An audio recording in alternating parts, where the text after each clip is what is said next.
বাংলাদেশ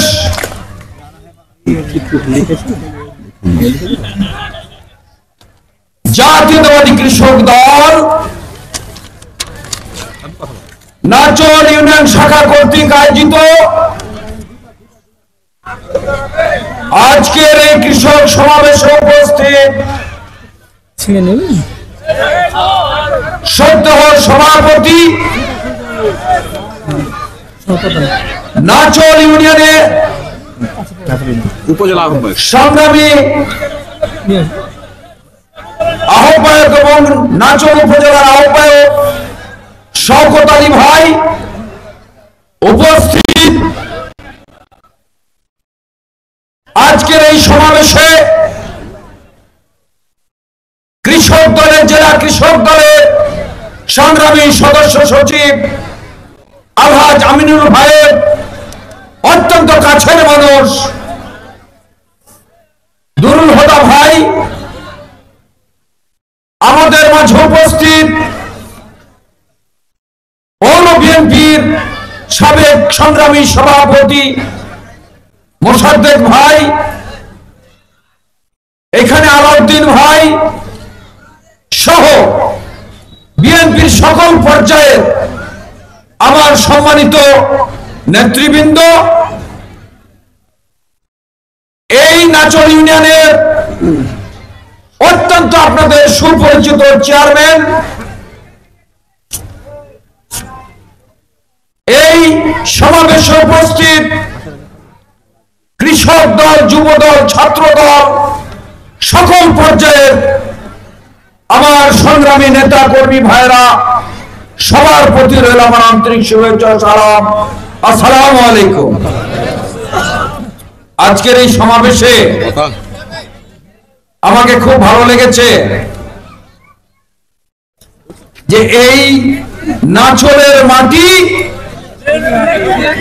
বিএনপির ঘাঁটি, নাচলের মাটি ধানের শীষের ঘাঁটি, বিএনপির মাটি আমিনুল ভাইয়ের ঘাঁটি। আমি যেহেতু এই ইউনিয়ন পরিষদের ভিতরে মিটিং করছি, বুঝছেন না, তো শফিকুল ভাই বর্তমানে চেয়ারম্যান নাকি? এর আগে একজন বৃদ্ধ মানুষ চেয়ারম্যান ছিল, নাম ভুলে গেছি, এনায়েতুল্লাহ, উনিও আমার সাথে চেয়ারম্যানই করেছেন। তারপরে আরেকটা চেয়ারম্যান ছিল, মোটা করে মুজিব কোট গাই দিয়ে থাকতো, ওনার নামটা ভুলে গেছি, বেলাল, হ্যাঁ সরি, বেলাল চেয়ারম্যান। তারপরে সিরাজুল ভাই চেয়ারম্যান করেছিলেন, তখন আমি চেয়ারম্যান ছিলাম। আমরা 20 বছর চেয়ারম্যানই করেছি। তো আমি যা দেখলাম যে শফিকুল ভাইয়ের বেশ ভালো জনপ্রিয়তা আছে, কি কথা ঠিক আছে না? আপনাদের সাথে ভালো সুসম্পর্ক আছে। আসলে জনগণের সাথে, ভোটারের সাথে ভালো সুসম্পর্ক থাকলে ওই চেয়ারম্যানকে ওই ইউনিয়ন থেকে হটানো খুব সহজ না, ঠিক আছে না? 2 লক্ষ মা-বোনের ইজ্জতের বিনিময়ে, 23 লাখ শহীদের রক্তের বিনিময়ে অর্জিত বাংলার এই স্বাধীনতা, সেই স্বাধীনতার ঘটক শহীদ প্রেসিডেন্ট জিয়াউর রহমান সাহেবের কিছু কৃষকের জন্য উন্নয়নমূলক কাজের আমি কিছু ফিরিস্তি দিতে চাই। দুরুল ভাই বলল কিছুক্ষণ আগে যে বাংলাদেশে একটা দেশ স্বাধীনের পর দুর্ভিক্ষ হয়েছিল, হয়নি? ওই দুর্ভিক্ষে ওই যে কবরের কাফনের কাপড় চুরি করে নিয়ে যে মা বোনের ইজ্জত ঢাকার চেষ্টা করেছে, কৃষকরা হালের বল বেচে খেয়েছে। ওই দুর্ভিক্ষে আপনার মানুষের চরম অভাব, অভিযোগ, চরম বিপদে ছিল। যখন শহীদ জিয়া ক্ষমতায় আসলেন, প্রথম উনি উদ্যোগ নিলেন। আগে তখন তো 7.5 কোটি মানুষ ছিল, মাত্র 7.5 কোটি, এখন তো 20 কোটি, তাই না? ওই সময় শহীদ জিয়া উনি উদ্যোগ নিলেন কৃষকের উন্নয়ন করতে হবে, কৃষকের দ্বারা খাদ্য উৎপাদন করে খাদ্য ঘাটতি পূরণ করতে হবে। খাদ্য ঘাটতি পূরণ করতে পারলে বাংলাদেশের সকল অভাব অভিযোগ দূর হবে। কথা ঠিক আছে না? ওই সময় একটা ধান হতো আপনাদের এলাকায়, আমাদের এলাকায় সব ওই যে লতি শাল, ঝিঙ্গা শাল, মাগুর শাল, হ্যাঁ, সোনা শাল, চেষ্টায় প্রচেষ্টায় আপনার খাদ্য উৎপাদন খালি বাংলাদেশের খাদ্য ঘাটতি নয়, বিদেশে খাদ্য রপ্তানি অনুশীল করেছিলেন। কথা ঠিক আছে না? এইভাবে শহীদ জিয়া ব্যাপক অবদান উনি রেখে গেছেন।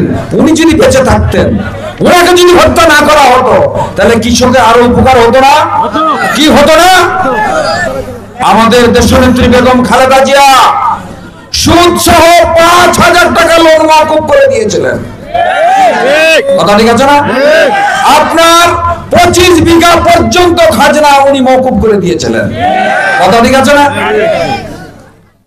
মেয়েদের, যে মায়েরা পাশে বসে আছে, মেয়েদের বিনা পয়সায় পড়ালেখার সেটাও সুযোগ উনি করে দিয়েছেন। কথা ঠিক আছে না? খালেদা জিয়াকে যদি 15 বছর জেলখানায় ভরে না রাখতো এই স্বৈরাচারী হাসিনা, তাহলে তো আরো কৃষকের উন্নয়ন হতো, আরো কৃষকের উন্নয়ন হতো না? বর্তমানে আমাদের ভারপ্রাপ্ত চেয়ারম্যান, তারুণ্যের অহংকার তারেক রহমান, উনি শহীদ জিয়ার মতো উনি উদ্যোগ নিয়েছেন। আল্লাহ দিলে আমরা যখন ক্ষমতায়, বিএনপি ক্ষমতায় আসার পরে কৃষকের উন্নয়ন উনি করতে চান। উনি বলছেন যে কৃষকের উন্নয়ন করতে হবে। তো এখন তো জটিল বিষয়, বেগম খালেদা জিয়া যখন ক্ষমতায় ছিলেন তখন 1 বিঘা জমিতে খরচ হতো 5 থেকে 6,000 টাকা। এখন তো খরচ 15 থেকে 16, 17 বললে মনে হয় ভুল হবে না, নাকি? কথা ঠিক আছে না? আবার জিন তো দিবেন নাকি? তো 1 বিঘা জমিতে যদি আপনার 20,000 টাকা ইনকাম হয়, তাহলে তো সবই চলে গেল, থাকলো কি? আমরা কি বলি না যে ডান্ঠা বরাবর, এখন তো ডান্ঠা বরাবর, নাকি? কথা ঠিক আছে না? আমাদের নেতা তারেক রহমানের কথা হলো কি, যে এই খরচটা বেশি কি কারণে? আপনার বিদ্যুতের দাম বেশি, তেলের দাম বেশি, ডিজেলের দাম বেশি, বীজের দাম বেশি, সারের দাম বেশি, লেবারেরও দাম বেশি। কথা ঠিক আছে না? এই যে আপনার জমিতে দেখছেন না কিছু মেশিন এসছে, ওই মেশিনে হাল বাইছে, ওই মেশিনে আপনার ধান লাগাচ্ছে, ওই মেশিনে ধান কাটছে, ওই মেশিনে ধান মারছে, বস্তা করে দিচ্ছে। ঠিক আছে না? তাহলে কি মাঠে লেবারের দরকার আছে? লাগলো সামান্য লাগবে, তাই না? এই মেশিনগুলা বিদেশ থেকে আমদানির নামে যত টাকা নষ্ট করেছে, যত টাকা আত্মসাৎ করেছে এই স্বৈরাচারী হাসিনা মন্ত্রী এমপিরা, প্রতিটা কৃষকের ঘরে ঘরে ওই মেশিন পৌঁছে যেত, পেয়ে যেত। এই কৃষকের নাম করে স্বৈরাচারী হাসিনা হাজার হাজার কোটি টাকা লুটপাট করেছে, বিদেশে রপ্তানি করেছে, বিদেশে পাচার করেছে। এর বিচার চান না? বিচার চান না আপনারা? আমরা এই বাংলার মাটিতে এই স্বৈরাচারী হাসিনার মন্ত্রী এমপি যারা কৃষকের নাম করে হাজার হাজার কোটি টাকা বিদেশে পাচার করেছে, তাদের এই বাংলার মাটিতে বিচার হতে হবে, বিচার হতে হবে। আমাদের নেতা তারেক রহমান বলছেন যে একটা কৃষকের 1 বিঘা জমিতে যেন তার খরচ 7 থেকে 8 হাজারের মধ্যে থাকে। এজন্য যত সরকারের সহযোগিতা দেওয়া লাগে দিতে হবে। এইভাবে যদি আপনার উন্নয়ন যদি হয়, এইভাবে যদি আপনি লাভ করতে পারেন, তাহলে আপনি 10 বিঘা জমি করে আপনার লাভ হবে না? হবে না? এখানে আপনার একজন কৃষক যারা বর্গা চাষী, কাগজ পাবে কোথায় রে ভাই? কাগজ ছাড়া বলে ব্যাংক টাকা দিবে না। আমাদের বক্তব্য যে কোনো কাগজ ছাড়াই বা জামানত ছাড়াই লোন দিতে হবে। আমাদের এখানে দেখেন স্বৈরাচারী হাসিনা 2009 সালে একটা আইন করেছে যে কোটাকার মৎস্যজীবী চাষীকে পুকুর দিতে হবে। যার জমি আছে, জমির মধ্যে যে পুকুর আছে, তার তো জমিতে পানির দরকার আছে না? তাহলে ওই কৃষককে পুকুরটা দিতে হবে, ওই বাইরে পুকুর দেওয়া যাবে না। এই সমস্ত আমরা করতে চাই আমাদের নেতা তারেক রহমানের নেতৃত্বে, এবং কৃষকের আমরা উন্নয়ন করতে চাই। আমার মায়েরা আছে এখানে, একজন গাভী, আমার একজন মাকে যদি একটা গাভী দিয়ে দেওয়া যায় বিনা সুদে, এখন তো মায়েদের বাড়িতে খালি সাইকেল যায় কিস্তিওয়ালা, তাই না? সকাল হলে চলে যায় না, যদি কোনো সুদ না থাকে বিনা সুদের লোনে যদি একটা গাভী দেওয়া যায়, ওই গাভী থেকে একটা বাচ্চা দিলে ওই বাচ্চা একটু বড় হলে বিক্রি করলে তো লোনটা শোধ হয়ে যায়, হয় না? তাহলে গাভীটা ওই কৃষকের, বাচ্চা যতগুলো দিবে ওই কৃষকের বা ওই মায়ের, কি বলেন আপনার? একটা মা যদি 5টা গাভী পুষে তাহলে সেও লাভ করবে। তা আপনার ওই পরিবার, আপনিও ইনকাম করছেন, ওই মা ইনকাম করছে, বা স্বামী স্ত্রী আপনারা দুজনাই ইনকাম করছেন, আপনার উঠে দাঁড়াতে বেশি দিন লাগবে কি? আপনার উন্নয়ন হতে কি বেশি দেরি লাগবে? বলেন। আমাদের নেতা তারেক রহমান বলছেন যে আমরা এই 80, 85, 90 ভাগ কৃষকের এইভাবে উন্নয়ন করতে চাই। কৃষকের উন্নয়ন হলে বাংলাদেশের উন্নয়ন হবে, বাংলাদেশ সারা পৃথিবীর মধ্যে একটা উন্নত দেশ হিসাবে গড়ে উঠবে। এটাই হচ্ছে আমাদের নেতা তারেক রহমানের বক্তব্য। আজকে দেখেন এখানে বক্তব্য আসলো, শহীদ জিয়াকে রাখাল রাজা বলে, বলে না? কেন বলে? শহীদ জিয়া খালি গায়ে গেঞ্জি গায়ে দিয়ে একজন কৃষকের সাথে মাঠে কোদাল নিয়ে কাজ করেছেন।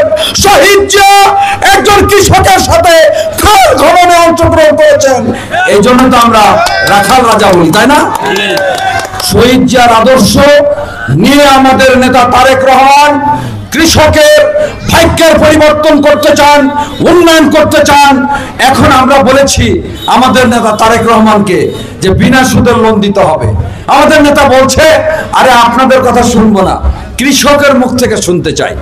কৃষক বলো যে বিনা সুদের আমরা লোন চাই। তো আমরা ভিডিও করছি, এটা পাঠিয়ে দেবো আমাদের নেতার কাছে, তারেক রহমানের কাছে। আপনাদের একটু বলতে হবে বিনা সুদের লোন চাই, যারা আমরা পরে জমি করি বিনা কাগজে লোন দিতে হবে। এই সমস্ত প্রশ্নগুলো আপনারা বলবেন। আপনাদের প্রশ্নের পরে আমি কিছু উত্তর দিয়ে আমার বক্তব্য শেষ করবো ইনশাআল্লাহ। মাইকটা দেন।